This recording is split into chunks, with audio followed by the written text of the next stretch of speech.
तो अब अगर किए धर्म परिवर्तन, बने अगर ईसाई, तो बहुत दिक्कत होने वाली है। आपका दर्जा जो है, जो पुराना दर्जा है, वो छीन जाएगा। दरअसल जाति और धर्म से जुड़े एक अहम मामले में सुप्रीम कोर्ट ने गजब का फैसला सुनाया है। धर्मांतरण और अनुसूचित जाति यानी कि एससी दर्जे को लेकर सुप्रीम कोर्ट ने अपना रुख जो है क्लियर कर दिया है। सुप्रीम कोर्ट का स्पष्ट कहना है कि हिंदू, बौद्ध, सिख धर्म के लोग ही अनुसूचित जाति यानी कि एससी का दर्जा उन्हें मिला हुआ है, और अगर इस श्रेणी का कोई भी शख्स किसी अन्य धर्म को अपनाता है तो उसका दर्जा समाप्त हो जाएगा।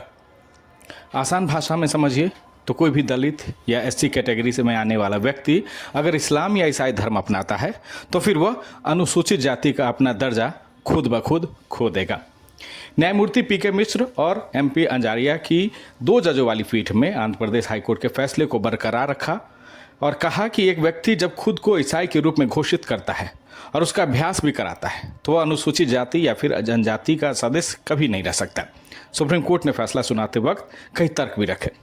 अदालत ने रिकॉर्ड का हवाला देते हुए कहा कि अपीलकर्ता अगर 10 साल तक ईसाई धर्म का प्रचार करता रहा, संडे प्रेयर कराता रहा और खुद को ईसाई पादरी की तरह प्रस्तुत करता रहा, इससे स्पष्ट प्रमाण यह दिखता है कि अब वह एससी समुदाय का हिस्सा नहीं माना जा सकता। तो ये सुप्रीम कोर्ट का जो डिसीजन है झारखंड के लिहाज से बेहद महत्वपूर्ण माना जा रहा है। वो भी तब जब झारखंड में कई दफ़े डिलिस्टिंग को लेकर आवाज़ें उठती रही हो। ये कहा जाता रहा हो कि यहाँ पर मिशनरी हावी है, किसी न किसी तरीके से वो धर्मांतरण कराते हैं।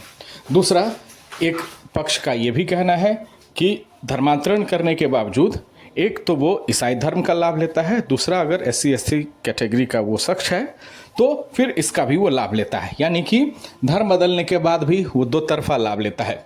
सुप्रीम कोर्ट में आंध्र प्रदेश हाईकोर्ट का एक फैसला गया हुआ था, चुनौती दी गई थी और सुप्रीम कोर्ट ने अपना फैसला जो है क्लियर कर दिया और आंध्र प्रदेश हाईकोर्ट का जो फैसला है उसको बरकरार रखा और सीधे कहा कि आप 2 समुदाय में रहकर दोनों समुदाय का हिस्सा नहीं रह सकते हैं। अगर आप धर्म परिवर्तन करते हैं तो जिस धर्म को आपने परिवर्तित किया है, जिस धर्म को छोड़ा है, उसके तमाम जो लाभ हैं वो आपको छोड़ने होंगे और खुद ब खुद ये आपका ख़त्म हो जाएगा।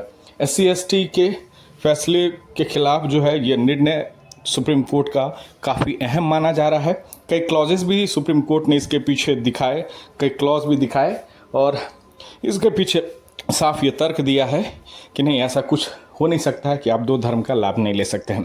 सुप्रीम कोर्ट का ये फैसला झारखंड में बहुत ज़्यादा इम्पैक्ट करने वाला है, खासकर तब जब झारखंड में डिलिस्टिंग, धर्म परिवर्तन जैसे कई मुद्दे हावी रहते हैं।